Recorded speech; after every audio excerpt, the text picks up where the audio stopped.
What's going on, guys?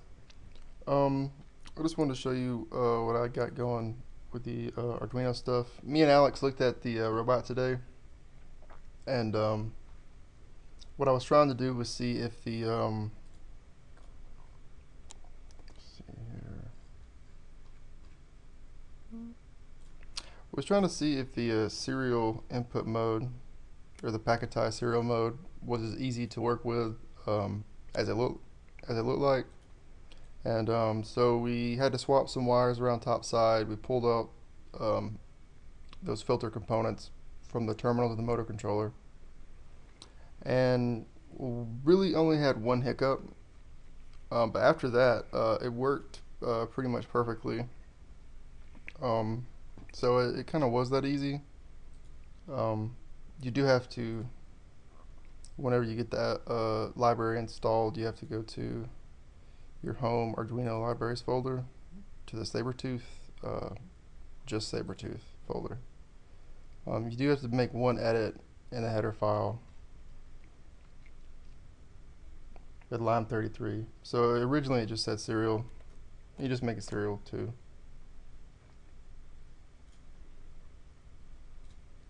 Um, so yeah, it works perfect now. We added some into the RC receiver. We added some dead zone code right here, so that stopped the twitching.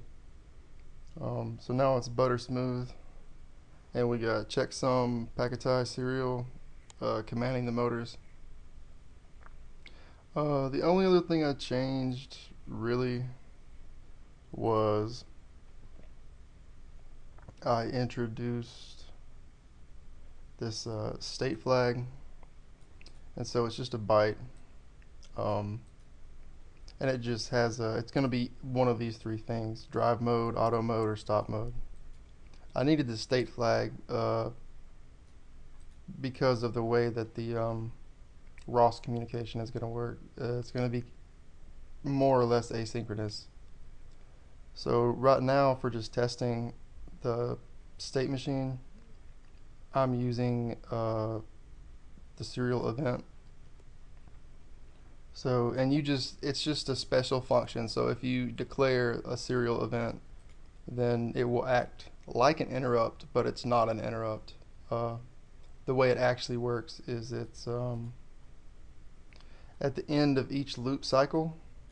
So when it gets down to here, it will check to see if there's anything in the RX buffer or the UART receive buffer, and if there is, it will run this serial event automatically. So just by declaring it, it's going to get run every time you receive a byte, and it's on a per byte basis. So and there is a buffer that will build up. So uh, I think you got 32 characters or something like that.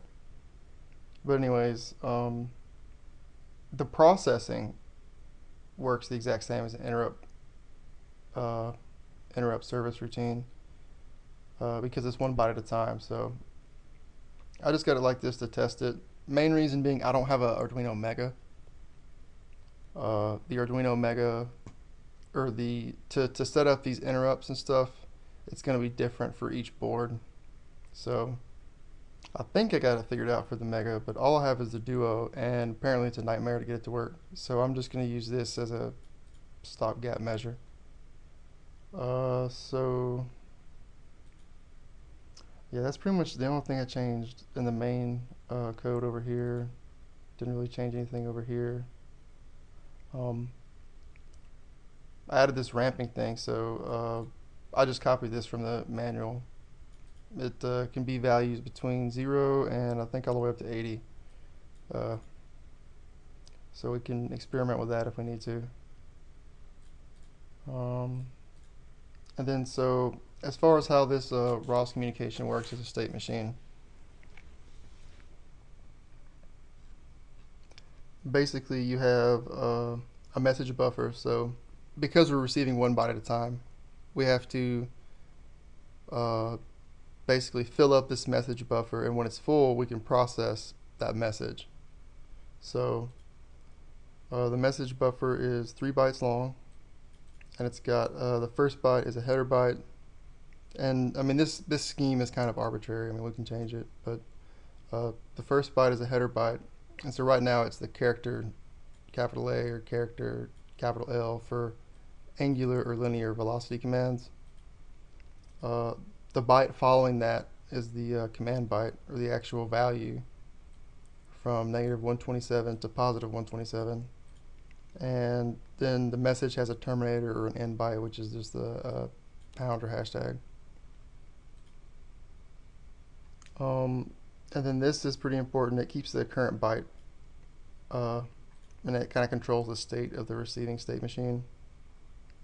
And then these are just names for each of the indexes, like header byte is at 0, command bytes at 1, end bytes at 2, and these are indexes for your message buffer here. And so right now the setup is super basic. We do set the current state to be the header. We initialize it there. And so, and this is the serial event, or hopefully it'll be the interrupt service routine. It runs every time you receive a byte. And so in interrupt mode, you would have this if mode state is equal to auto. So that's that mode flag we added, and that's the reason we added it, because we needed to reference that over there. So if we're in auto mode, it will do this special interrupt handling. Otherwise, it will just skip it.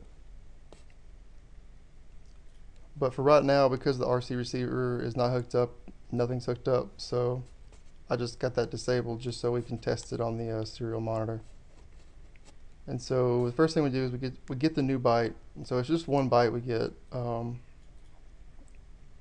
then we switch our current byte, which is the state control flag up here. And so we switch that guy, and we say, okay, if we're in a header byte, which it's initialized to, it'll check it to see if the new byte is either a capital A or a capital L. If it is, it will put it in the message buffer, and then we'll switch. The next byte executed will be the command byte. So we receive the command byte, and then we say, okay, this is unconditional here, there's no checking, because it can be any of the possible values from -127 all the way to +127. And so you unconditionally accept that byte, and then you move to the end byte. And then when we're at the end byte, we check and to make sure that it's a pound sign. If it's not a pound sign, we're going to skip processing the message. So we're not going to process the message, and we're going to loop back around to the header byte. And so basically we just ignored that message or ignored that packet. Otherwise, we're going to add it to the message buffer and then just process the message. So, and then it's also important to keep in mind that this else statement down here is, so right now it says serial available. Now whenever it's all hooked up, it'll just have a if mode state is equal to, ooh, that's no good. Ooh, that's no good. Okay, never mind. It will have this. So if we're in auto mode, it will run this. If we're not in auto mode, it won't, because this is ultimately what I was getting to, was when it processes this message after we've confirmed we received a valid packet, it's going to write to these motor linear velocity and motor angular velocities. And so those are directly, in auto mode nothing's happening, but whenever you run the update motor controller, those are the values that are actually sent to the wheels. So we process the message and we check the message buffer's header. So we say message buffer header byte right there, and we say, okay, if it's the L, it's capital L, then we're doing the linear. This is a linear command packet. So then we set it to we set the current state of that to the command byte we received. And of course, we got some debug output. Same thing for A, and that's pretty much it. I'd done something like this for a MIDI keyboard, which was helpful. But doing UART stuff like this is pretty simple.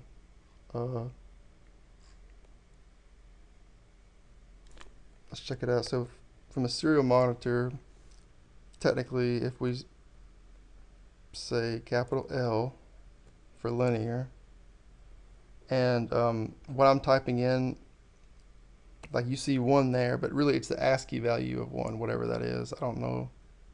And then we got to terminate it with pound. Okay, so yeah, it says set motor linear velocity to 49.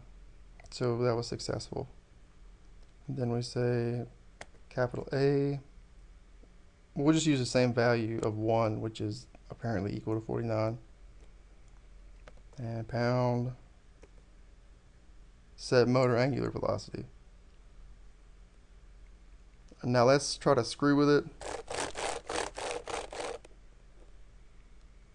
That's just not even nice. And this might overflow the buffer, we'll see. But then we'll put capital L, let's go to 2, that should be 50, and then pound.